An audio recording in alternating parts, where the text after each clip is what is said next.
हालांकि इससे पहले ईरान ने साउथ पार्ट्स गैस फील्ड पर हुए हमले का भी जवाब दिया।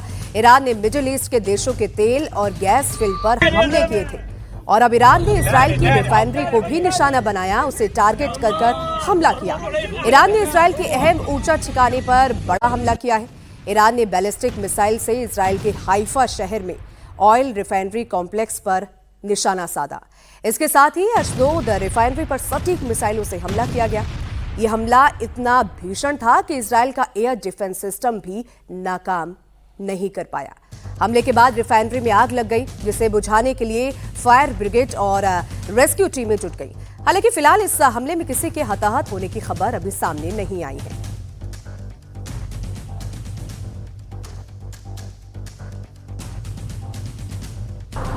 और ईरान ने इजराइल पर अब तक का सबसे बड़ा हमला किया। ईरान ने इजराइल के तीसरे सबसे बड़े शहर हाइफा को निशाना बनाया और देश के दक्षिणी हिस्से में अशदोद रिफाइनरी को भी टारगेट किया। इस हमले को अंजाम देने के लिए ईरान ने पहली बार नसरल्ला सिस्टम के जरिए कद्र बैलिस्टिक मिसाइल के जरिए ये हमले किए थे और इस हमले की तस्वीर सामने आई है, जहां पर अशदोद में मौजूद रिफाइनरी को टारगेट किया गया है। अशदोद भूमध्य सागर में मौजूद एक अहम पोर्ट सिटी है इजराइल का और यहाँ पर ये रिफाइनरी मौजूद है जिसको निशाना बनाया गया। तो हाइफा और अशदोद ये दो ऐसे शहर हैं जिनको टारगेट किया गया है, जहां पर मौजूद रिफाइनरीज को निशाना बनाया गया।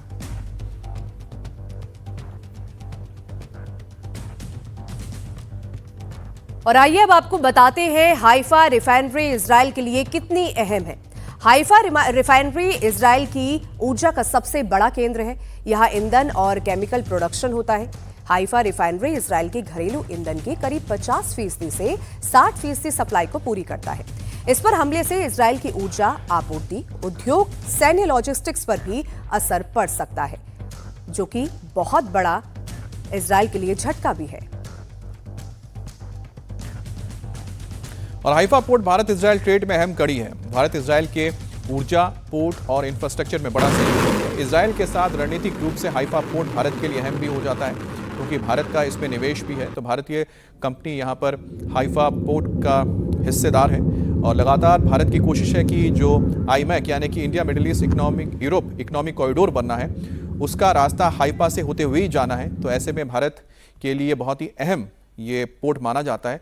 अब आगे देखना होगा कि कब तक इस तरह से ईरान की ओर से लगातार हमले होते रहते हैं, लेकिन अभी तक जो तस्वीर सामने आई है निकलकर, उससे साफ है कि हाइफा पोर्ट और हाइफा के इस रिफाइनरी को बहुत ज़्यादा नुकसान नहीं हुआ है, क्योंकि जो टैंक्स आप देख रहे हैं, सफ़ेद आपको जो दिख रहे हैं टैंक्स, ये ऑयल रिजर्व टैंक्स हैं इस रिफाइनरी के, वो पूरी तरह से दुरुस्त हैं।